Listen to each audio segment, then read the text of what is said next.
Byrne's got to go up against Tommy Tuberville, who was on our show last week. I'm an old Miss guy, and so Tommy abandoned us. Said he was going to go out in a pine box, and he went out in a limo. Old Miss fans will never forget that. It's just one of those things that it just sticks in your throat like a chicken bone, and you can't get rid of it. But it should be a good race.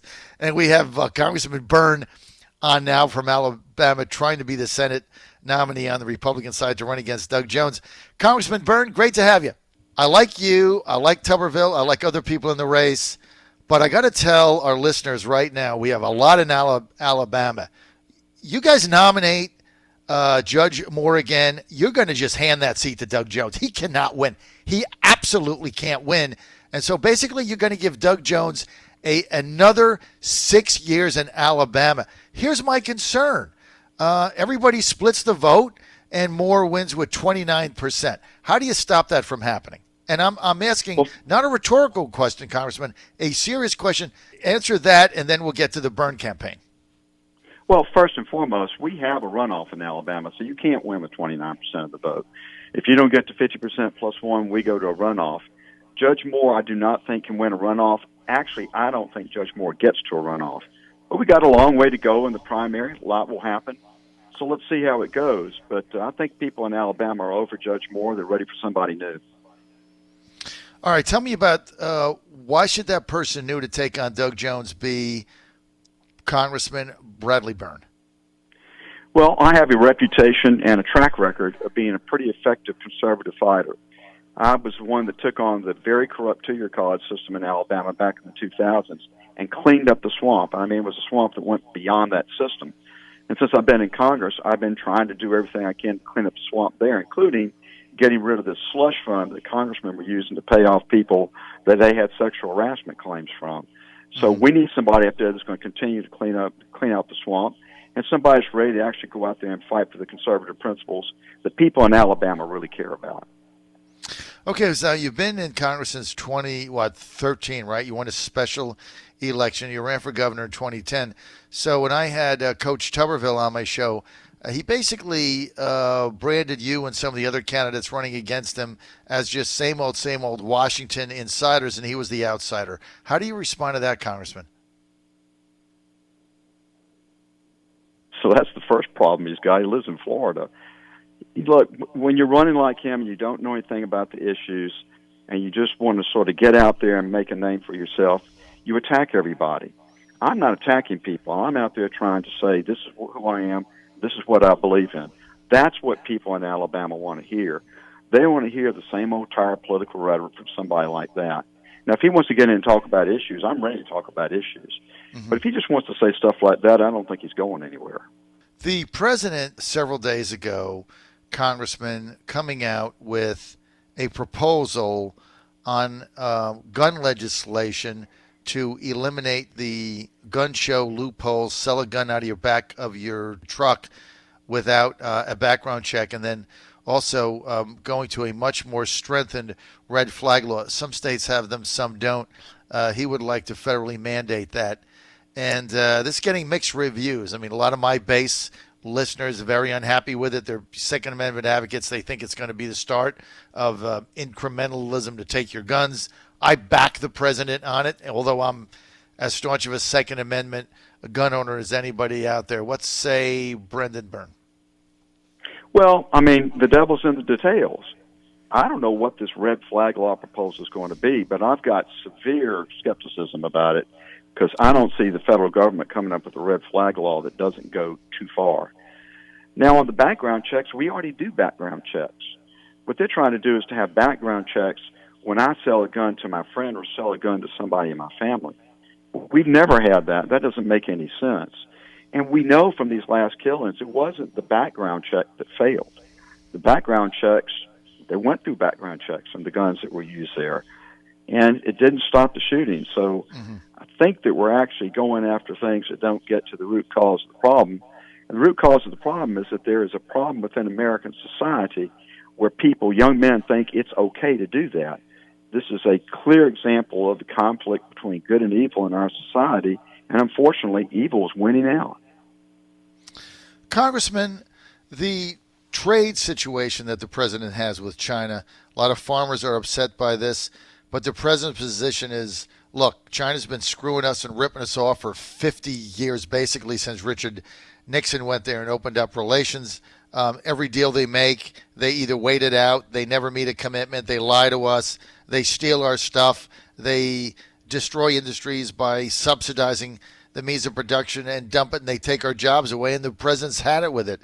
But you got a lot of people in the Republican sphere that are wringing their hands over it and saying it's, they just retaliated against soybean farmers in Iowa. They can't sell soybeans, and it's going to hurt them in certain instances. They're also claiming consumer prices is going to go up, though, which is a complete myth, because all the Chinese do is subsidize the cost of production, so you don't get the inflation that you normally would have. If you're elected to the U.S. Senate, this Trump initiative with China is going to go on. Are you going to back him in this or not? I am. And why? I think the president has made the right diagnosis of this problem.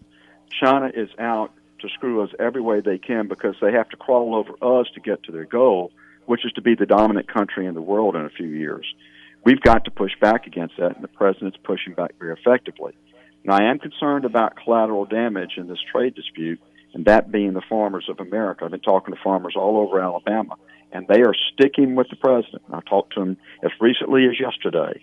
They're sticking with the president, but they're hurting, and I think we all need to understand that we can't let them get hurt in all this. We've got to find somebody to make sure that they're protected.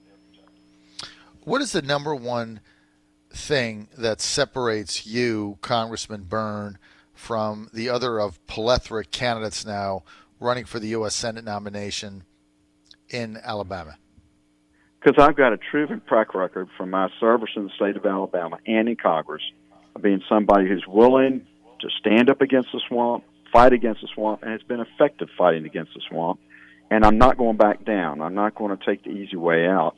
And I think people will look at my background, look at my record, and say, yeah, that's the guy who will go up there and fight for us. We need somebody that will fight for Alabama, not somebody that's going to be Chuck Schumer senator, which is what Doug Jones has become. Well, Doug Jones, he would not be there had Judge Moore not been the nominee. There's no way he would have won that special election. So that's a completely different situation. It's not that he really run on his own merits. He just beat a flawed and horrible candidate that I'm hoping is not going to be the nominee once again. Tell me the difference. You're serving in the U.S. House now. If you get to the U.S. Senate, a lot of people concerned about this slow moving in the Senate. Mitch McConnell not allowing the getting rid of the 60-vote cloture rule. And so when we look at congressmen, part of the establishment, going to the Senate, a lot of people say, okay, it's going to be the same thing. You're going to get there. You're going to do whatever McConnell says. You're not going to challenge the 60-vote cloture rule. You're not going to force an AUMF on the floor. So it's just going to be the kind of the same thing. How do we know that you're going to actually be a disruptor, Congressman, and not do what everybody else has done when they go from the Congress to the Senate, which is basically toe the line? Oh, I'm very much in favor of doing away with the 60-vote rule. I've been saying that for 3 years now, because sitting in the House watching all the bills that we pass go to die in the Senate, it's been very frustrating for me, particularly when we were in control. No, I think we need to do with the 60-vote rule, and I've been very clear about that. You know, the truth of the matter is that we need to get over there in the Senate and start getting the people's work done and not get wrapped up in all this other stuff. Now, I'm very pleased with the fact that they're confirming all these conservative judges. That's a very good thing. And it's got the Democrats all tied in knots. But we've had some good conservative bills that have come out of the House before the Democrats took over. They didn't get anywhere in the Senate, and we need to make sure we allow that to happen once we get back control of the House and once President Trump's reelected. As far as, let's look at 2020, obviously the president's good shape in Alabama. He's going to win that. What do you think the president has to do to get reelected? Like, if you were giving him advice right now and he said, hey, Congressman Byrne, give me 3 things I need to do to win in 2020, what would it be?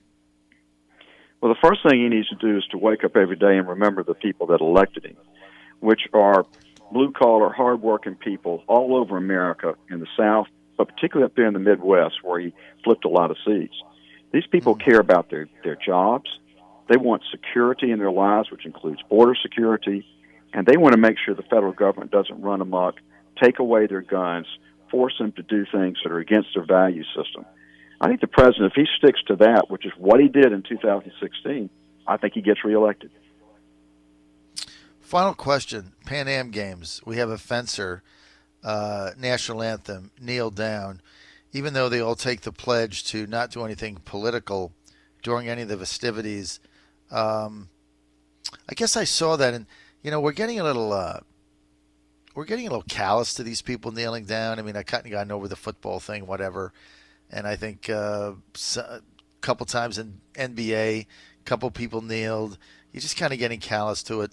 But wow, seeing it during the Pan Am Games, where you're there, Congressman Byrne, representing the United States, not representing the Los Angeles Rams, right? You're representing the flag of the U.S. And they do the national anthem, and you kneel down. When you saw that yesterday, what was just tell me your gut instinct reaction to that, sir, and then we'll go. Well, it hurt me because I'm on the Armed Services Committee. I travel all over the world seeing our men and women in uniform in deserts and jungles and at sea, and I know the sacrifices that they're making. And here this athlete is, as you say, representing our flag, and they can't do something as simple as stand up in a flag ceremony. That hurts me, and I think it hurts the country, and I wish those people would stop doing that. All right, and here's what we're going to leave with. Do you think the Chi-Coms are going to send troops and tanks into Hong Kong the way they did in Tiananmen Square? I'm afraid they are. I don't think they're going to sit there and put up with the people in Hong Kong trying to assert their rights under the agreement that was reached between the Brits and China when Hong Kong was separated from Great Britain. I think the Chinese government's going to move in there with force, and I think it's going to be ugly. When they did that in Tiananmen Square, George H. Bush did nothing. We did nothing. You think that'll be the same reaction? No, I don't think. Now, I don't know what President Trump will do, and I don't think we need to be trying to get into a military contest with the Chinese over it. But there may be some things that he can do short of that I hope he will do to send them a message that we stand with those people protesting their free and democratic rights that they were guaranteed under that agreement between Great Britain and China. You know what's interesting, and I know you have to go, but I appreciate your perspective. You know what's fascinating to me, Congressman Byrne, is you almost have a split screen. And on one screen today, you're seeing a U.S. citizen at the Pan Am Games, real honor to represent your country, kneeling. And then right after that, you see, 30,000 or so young kids in Hong Kong shutting down an airport for 2 days and protesting for freedom and liberty, for the same thing that we have for the guy that was kneeling in the Pan Am Games. Didn't you find that? Isn't there a sense of irony, or is it just me? Well, no, we've taken it for granted. We've taken the freedoms and liberties that we have in this country for granted. We don't realize that they're not going to be there forever necessarily. We have to continue to fight for them and work for those values every day in this country. Otherwise, we will wake up one day and that scene in Hong Kong will be in this country, and we cannot let that happen. Congressman, we're out of time. I know you have another meeting. Hey, thank you for being with us. People want more information on your Senate campaign. By the way, you were very convincing today. Just my observation, very convincing. People want to get involved with your campaign or help you in Alabama. Congressman, where do they go? They go to BradleyByrne.com, BradleyByrne.com. BradleyByrne.com. And I didn't know Coach Tuberville lived in Florida. I'll have to check that out. Yeah, just check it out. You'll find that he voted last year in Florida. Congressman Byrne, thanks for being with us, sir. Great segment. I asked you some tough questions, and I appreciate your hanging in there with us. Congressman Byrne, running for U.S. Senate in Alabama. That was Congressman Byrne running in Alabama.